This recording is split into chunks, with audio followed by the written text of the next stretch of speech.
छठ वीर धनुधारी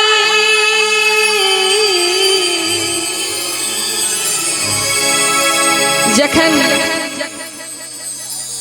अयोध्या से दुल्हा सरकार के बराती निकलन तो अयोध्या के सब सखी दाई माई सब कहे छथिन कथी कि बड़े छठी वीर धनुधारी के बहिना बड़े छठी वीर धनुधारी बड़े छठी वीर धनुधारी के बहिना बड़े छठी वीर धनुधारी कमल नयन मनहारी के बहिना बड़े छठी वीर धनुधारी कमल नयन मनहारी के बहिना बड़े छठी वीर धनुधारी।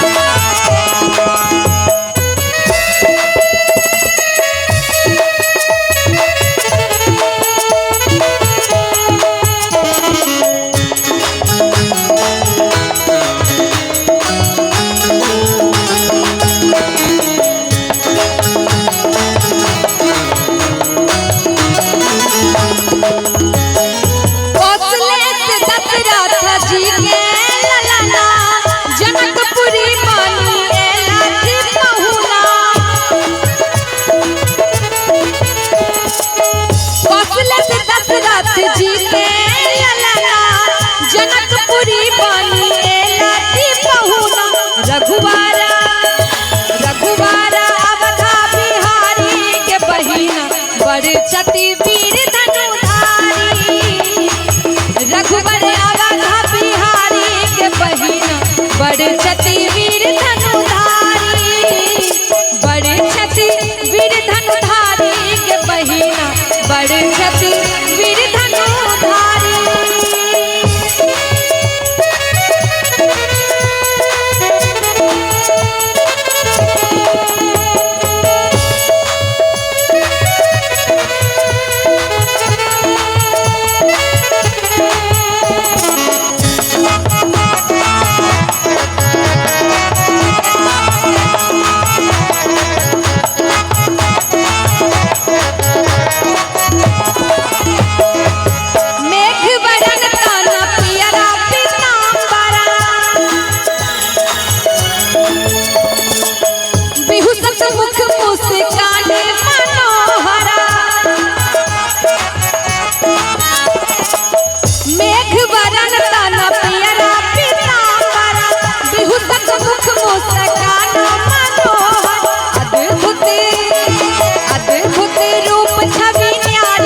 बड़े छठी